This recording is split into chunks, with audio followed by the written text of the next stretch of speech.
आपके ऊपर एक आरोप लगता है, क्योंकि अभी जिक्र हो रहा है कि आप जो हैं वो बहुत ही कट्टरवादी हैं, ये आपके ऊपर आरोप लगता है। मैं आपका एक शेर पढ़ के सुनाता हूं। ना बुजदिल की तरह, ये आपकी एक बाइट है, बल्कि ना बुजदिल की तरह तुम जिंदगी से हार कर मरना। अगर इस पे भी लोग ताली बजा रहे हैं, अगर मरना पड़े तो 4-6 को मार के मरना। अब देखिए, ये किसके लिए है? ये अमन के लिए तो नहीं। मैं आपका सवाल खारिज इसलिए करता हूं कि मेरा सवाल होने तो दीजिए पहले। नहीं, आपने सवाल पूछ लिया। मेरा सवाल ये है, नहीं, मैं आपसे ये पूछ रहा हूं कि ये शेर ये है किसके लिए? सुनिए ना, मैं जब सवाल हो गया, आप मुझ पे आरोप लगा रहे हैं कि मैं कट्टर हूं।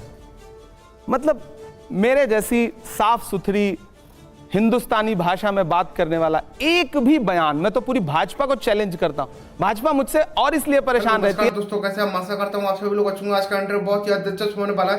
कांग्रेस के फायरब्रांड नेता इमरान जी से जब पत्रकार पंकज जी ने कट्टरवाद को लेकर जब सवाल किया, तो इमरान जी ने पंकज जी को किस तरीके जवाब दिया, जानने के लिए बने रहे हमारे साथ में लास्ट तक। इंटरव्यू बहुत ही धमाकेदार होने वाला है।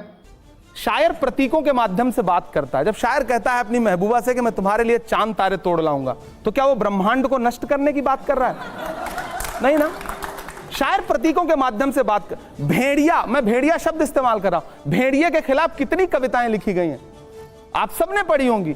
भेड़िया सामने है, उसकी आंखें लाल हैं, उसे तब तक घूरो जब तक वो तुम्हें घूरना बंद ना कर दे। इसमें कट्टरता कहां है? चूंकि भाजपा के कुछ मुख्यमंत्रियों ने इसे ट्वीट कर दिया, तो मीडिया ने बताया कि हाँ, कुछ लोगों ने तो इसको भेड़िए के बजाय कुछ और कह के ट्वीट किया। ये कौवा कान ले उड़ा, जो हम अवध क्षेत्र में कहावत सुनते रहे। तो दरअसल भाजपा जिस चीज से खेलती है ना, मंचों से आप शिकार मत बनिए। मुझे एक बात बताइए, मंचों से मरने मारने की जो बात हो रही है, ये किसके लिए हो रही है? कमाल है। मतलब जब आप मंच पे खड़े होकर के ललकार के कहते हैं, मतलब ऐसी ऐसी भाषा, ऐसी ऐसी कविता सुनाऊंगा आपको, तो आपको लगता है कि वो कत्लेआम मचाने की बात कर रहा है शायर। अरे जोश दिला रहा है जनता को। मैं एक मंच पे खड़ा होकर के, सर मैं बड़ी मजे की बात बताऊं, मैं एक कार्यक्रम में गया कोलकाता में। मैंने वहां पर शिक्षा को लेकर के लंबी बातचीत की। मैं अपने हर कार्यक्रम में यह काम करता हूं। मेरा एक शेर है कि इस तरह हौसले आजमाया करो, मुश्किलें देखकर मुस्कुराया करो, दो निवाले भले कम ही खाया करो, अपने बच्चों को लेकिन पढ़ाया करो। मैं ये शेर पढ़ते पढ़ते एक भूमिका बना रहा था, और भूमिका में मैंने कहा कि अगर समाज में सम्मान पाना चाहते हो, मेरे अपने समाज के ज्यादा लोग वहां बैठे थे, तो मैंने कहा आइए ब्यूरोक्रेसी का हिस्सा बनिए, सिस्टम का हिस्सा बनिए, सिस्टम सुधारिए, सिस्टम पे कब्जा करिए। एक तथाकथित चैनल ने यह शब्द उठाया कि इमरान प्रतापगढ़ी कह रहे हैं कि सिस्टम पे कब्जा करिए। अब जब हम कहते हैं कि दिल्ली की सत्ता पे कब्जा करो, कोई नेता ये कहता है, तो भैया वो राजनीतिक रूप से सक्षम होने की बात कर रहा है, लेकिन मीडिया इसको एक नया नैरेटिव दे देगा और लोग उसके खेल में फंस जाते हैं। आपने एक बड़ी अच्छी बात बोली यहां पर कि सिस्टम का हिस्सा बनिए, ब्यूरोक्रेसी का हिस्सा बनिए, लेकिन फिर आपके कुछ ऐसे शेर आते हैं या कुछ आपके ऐसे शब्द आते हैं, अभी आपने बकैती का जिक्र किया, उसको लेकर फिर बहुत बड़े सवाल खड़े होते हैं। मैं आपको सुनाता हूं। ऐसा नहीं होगा, कभी ऐसा नहीं होगा, कभी ईमान का कुरान का सौदा नहीं होगा, हमें तो कत्ल कर दो शौक से मंजूर है, लेकिन शरीयत के किसी मुद्दे पर समझौता नहीं होगा। क्यों होगा? क्यों होना चाहिए?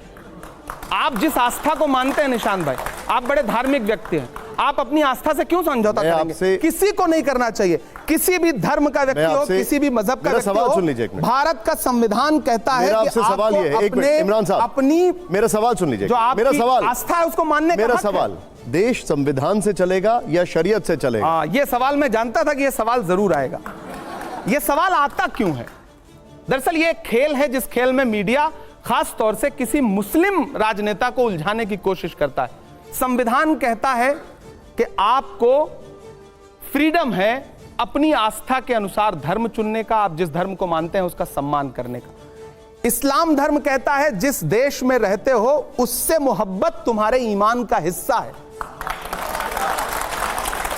यह सवाल क्यों आता है कि आपको देश ज्यादा पसंद है या इस्लाम पसंद है, या देश ज्यादा पसंद है? संविधान तो धर्म के आधार पर नहीं कहता है। अगर कोई मुझे पूछे कि आपके वालिद आपको लिखा है धर्मनिरपेक्षता के बारे में, आपकी मां आपको नहीं, संविधान में धर्मनिरपेक्षता लिखा है, तो धर्मनिरपेक्ष आप मेरे सामने अभी पूजा करिए, भजन गाइए, मैं आपका सम्मान करूंगा। मैं नमाज पढ़ूं, मैं कुरान की आयत पढ़ूं, आप मेरा सम्मान करिए। धर्मनिरपेक्षता का मतलब यह है, धर्मनिरपेक्षता का मतलब यह नहीं है, गलत तरीके से व्याख्यायित किया गया। सेकुलरिज्म का मतलब यह नहीं कि आप मेरा धर्म मानने लगे, मैं आपका धर्म मानने लगूं।